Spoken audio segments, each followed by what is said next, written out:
Alors en ce moment c'est la ruée des clowns vers le buffet à volonté. Le buffet à volonté que nous payons tous. Tous les politiques qui veulent se mettre en place pour ces prochaines années. Nous entendrons de fausses promesses, de faux espoirs, mais en attendant, quasiment aucune voix ne met en avant la nécessité de la baisse des impôts, de la transition nécessaire du système de financement des retraites, ce qui laisse penser qu'une fois encore, nous n'allons dépendre que de nous-mêmes. C'est-à-dire profiter des 18 prochains mois pour se constituer une épargne et se former, afin d'atteindre une relative indépendance financière. Bienvenue dans la pièce sécurisée.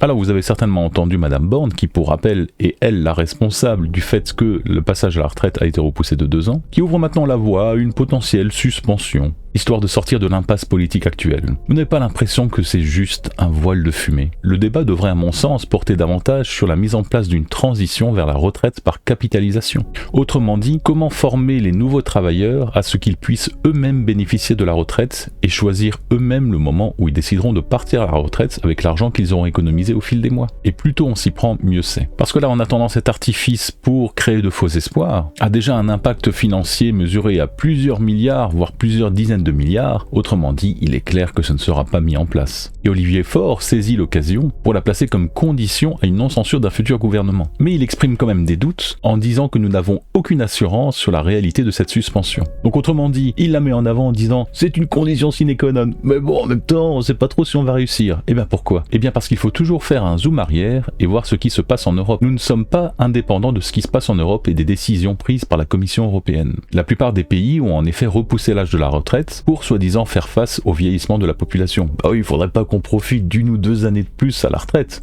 pour ceux qui ont la chance d'en profiter. Et de nombreux pays, du coup, ont tendance à aller vers les 67-68 ans comme futur départ à la retraite pour ces prochaines années. Vous pensez bien que la France, en bon élève, va finir par suivre le rythme, mais évidemment ce ne sont pas des choses qui vont être dites avant les prochaines élections, mais des choses qui vont être imposées par après. D'où la nécessité, à mon sens, de préparer une retraite par capitalisation. Parce qu'en effet, l'UE n'impose pas strictement un âge minimal, mais elle a des règles budgétaires comme le pacte de stabilité qui encouragent des réformes pour assurer la viabilité de ces systèmes de retraite. Donc ce ne sera pas si simple que ça, et je trouve que c'est très malsain de jouer ainsi sur l'espoir des Français autour de fausses promesses purement électoralistes. C'est un peu la même chose avec les questions liées à l'immigration. La France peut dire ce qu'elle veut, c'est l'UE qui fixe les règles. Donc tous les discours sur le supposé contrôle de l'immigration ne sont que de la rhétorique électorale. Les flux sont en grande partie dictés par la Commission européenne, et quel que soit le pays d'arrivée, à partir du moment où il fait partie de l'espace Schengen, il peut circuler librement d'un pays à un autre. Donc tout ça pour moi, ce ne sont que des voiles de fumée, une concession temporaire mais complètement fictive juste pour apaiser l'opinion.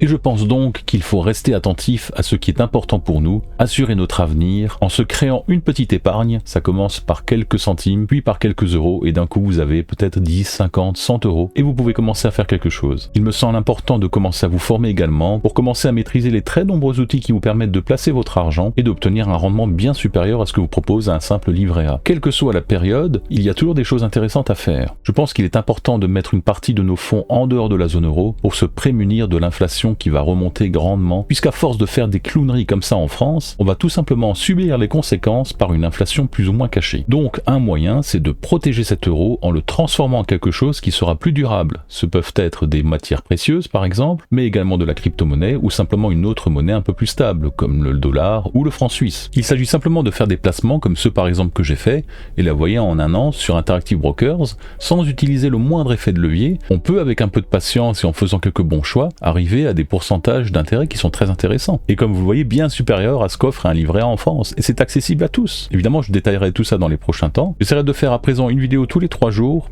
pour augmenter un petit peu le contenu, proposer des vidéos un petit peu plus techniques, des vidéos où je partage en tout cas mes réflexions quant à certaines positions que j'ai prises, dans l'espoir que peut-être ça vous donne envie vous-même de vous former, de comprendre un petit peu mieux le monde financier. Nous aurons donc l'occasion d'en reparler. En attendant, n'oubliez pas, car ne rien faire c'est déjà choisir de perdre, et réagir c'est protéger votre liberté.